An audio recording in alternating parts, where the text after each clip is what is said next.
good evening, and welcome. Tonight we will be going over the history and geography of Annaba in Algeria. It's a very small little region here up in the north of Algeria along the Mediterranean Sea. And as you can see on this map, very close to the border with Tunisia.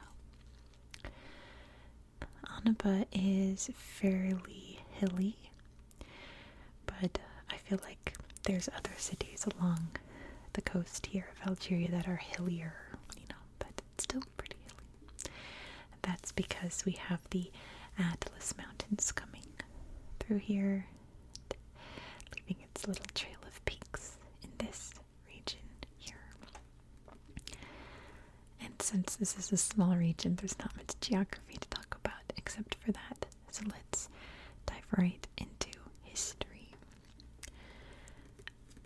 The earliest signs of human habitation in this area here date to about 200,000 BCE. Very early hunter-gatherers enjoying the coastline, I assume.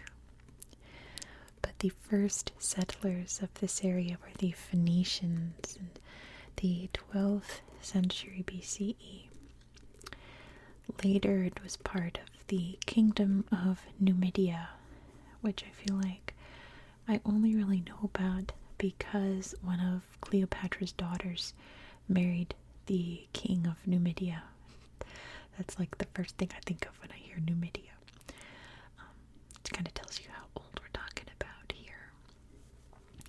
But eventually, of course, this region would be taken over by the Roman Empire, who dominated the northern coast of Africa for a minute there. This region was known as Hippo Regia. Down there is Hippo Regia, which is a pretty cool name, I guess. Once Christianity became a thing, this place was famous for the home of Saint Augustine, who formulated a lot of the practices of Christianity that are still practiced today. And there is a big cathedral here in Annaba for him that's been knocked down, rebuilt, demolished, rebuilt, so on and so on throughout history. And we'll look at it on Google Earth once we finish this history section. This area was conquered by the Vandals in the year 430, and the Byzantine Empire conquered it in 534, the Eastern Roman Empire, reclaiming its land. But the Arabs would invade the Maghreb and take over this area here in the year 699. They named it Annaba, which means land of the Jujubes, which is a great name. There were many different Muslim caliphates and empires that controlled this area here.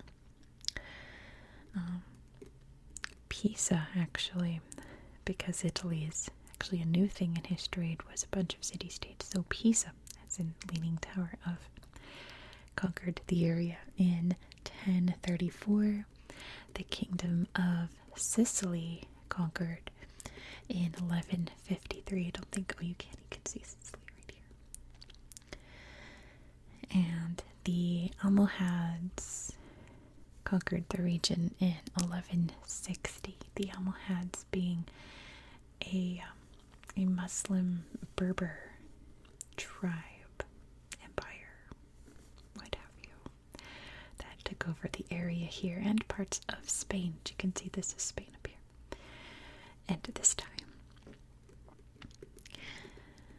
jumping forward a bit, the Ottoman Empire would control the region by 1533.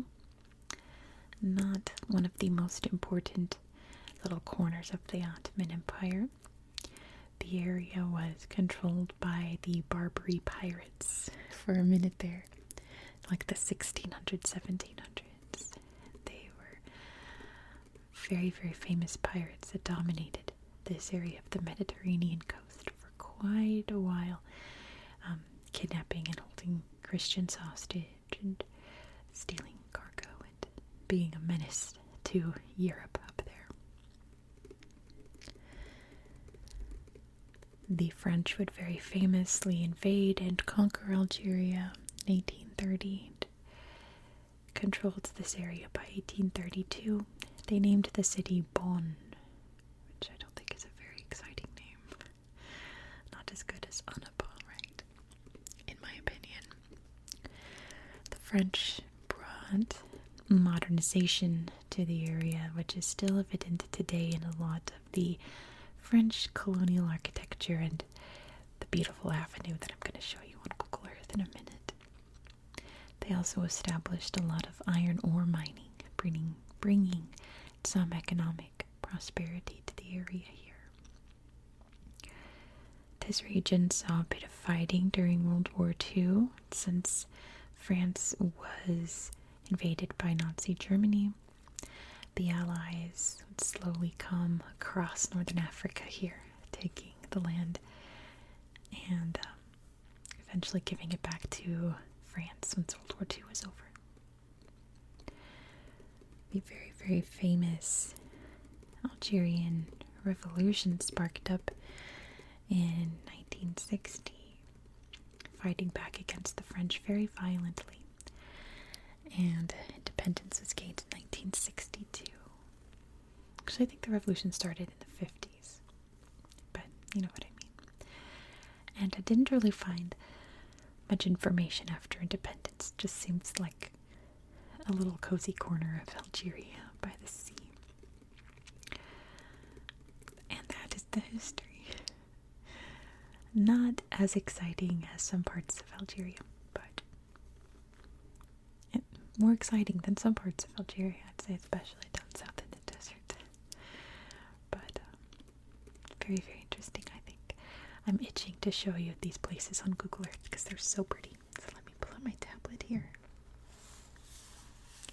And we'll take a look. I'm way zoomed out so that I won't forget to show you exactly where we are in the world. If you don't know where Algeria is located, very north of Africa here. You can see there's Europe and the Mediterranean, and there's the Sahara Desert down here. And here you can see the beautiful lush coastline here. Annaba is a part of that. So let's check out this little city. There's some neat things to show you. First, we're going to look over here at this cool citadel I found. I couldn't find a date on it, but I'm sure it looks very medieval, so I assume it's from that Almohad, maybe Zirid, maybe even Fatimid. I'm not sure. It seems a little older for Fatimid, but maybe even Ottoman, but it doesn't look very Ottoman either. It looks, oh, that's a little more modern, but here we go. A little more of the beautiful citadel there. There's the city below it. Some old architecture here. The center there, all kind of overgrown and old and collapsing, but still, preserved. See the Mediterranean down there. So this is where they would guard their city from and be able to look out and see any invaders coming. Which, as you've just learned, was very important because there were quite a few invaders. I'm sure the pirates utilized this too. I think that's neat. You can see we have a big bustling modern city here, but I want to show you this. You can see this beautiful tree-lined avenue here, and you can see some of that French city planning. It looks a little bit Parisian from above, right? You've got the little center areas and the sprawling out little chunks of buildings and little fancy garden areas, I suppose. Little green spots. But the avenue is always the most important, and here we have the Cour de la Révolution. And it's just a little chill spot with lots of old French architecture. And it's a place to have a little cafe au lait, maybe, and enjoy the lovely weather. Oh, look at this guy. Look at these horses. It is like a meetup spot. Wherever you were gonna hang out with your friends that day. Cute. You would meet up at the avenue, right? My heart, Annaba. Beautiful palm trees too, of course, because this is the Mediterranean, but lots of other beautiful greenery as well. Enjoying the cafe. I get to drive, look at the, I was gonna say, is that a clock tower or minaret? Or both, maybe. Busy day along the road. There's the horses again. I wonder what's happening here. Maybe it's some kind of show. I'm not sure. Oh, look at that beautiful blue sky. How pretty. Northern Algeria is just so lovely. There's lots of other little places to explore around here. I encourage you to do it yourself because, well, they're neat to look at. I want to show you something cooler, which is, of course, the St. Augustine Basilica here. Look how beautiful this church is. And it's just interesting because we're in Algeria, where they have beautiful, beautiful mosques and things. And you don't see a lot of beautiful, beautiful churches in this corner of the world, but this one's very lovely. Beautiful garden as well. Statue there of him. It's a view from the hill up there. View of the hill, I should say. Look down below, you can see some graveyards, which you might take a look at in a minute, actually. And that's where St. Augustine rests, I assume at least. Which is interesting because, my goodness, he must have passed in like the 300s, 400s, so long ago. It's still preserved today. A little altar there. Definitely looks like a Catholic church, doesn't it? Which Catholics love their saints, and St. Augustine's a very important one, so I assume so. But I mean, it's a basilica, so of course it's Catholic. Where was the graveyard? Is it over here? There is a cool graveyard here in Annaba. I can't remember where it is though. But it mostly has casualties of World War II. Various allies and Axis fighters too. Buried very respectfully in accordance to their religion, because of course there were Christians and Muslims among all of them. And other religions as well, I'm sure. But what I really want to show you is the ruins of Hippo Regia. So this is the museum. The ruins are over here. You can see what used to be a sprawling, bustling Roman city. Look at that. Look at all that's left of it.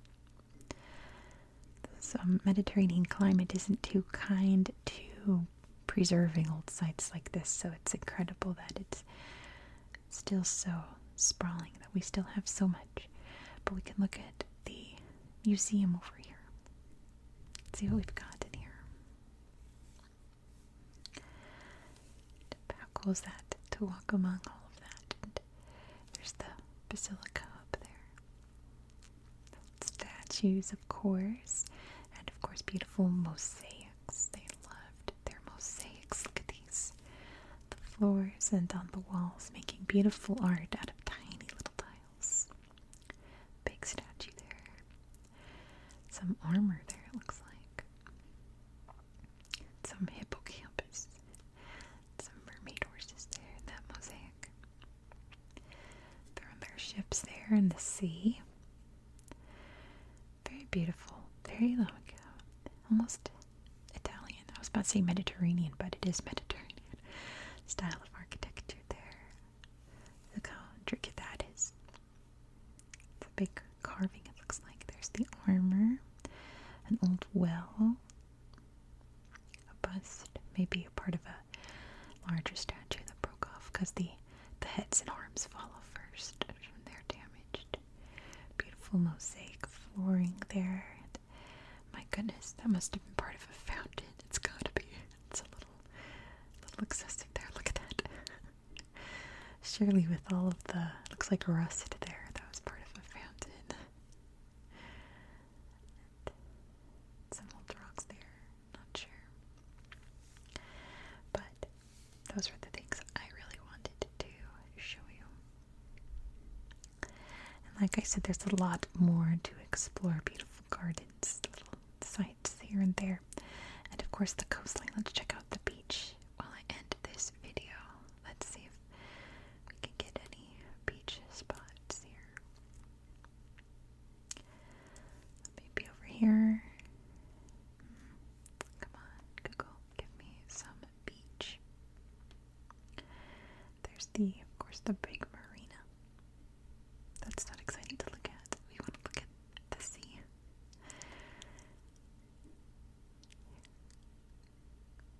Let's see what this is. Here we go. This is what I want to see. The Mediterranean coast. So thank you so much for watching. If you enjoyed this style of content, please consider subscribing, as this is an ongoing series on my channel. We're actually going to be in Africa all this week, and we're going to head down to a really interesting little spot that's part of Equatorial Guinea, so you won't want to miss it. Be sure to subscribe so you won't miss out on fireworks. Independence Day, I'm sure. Oh, that's a neat edit. I hope that you found this video relaxing and educational, and I hope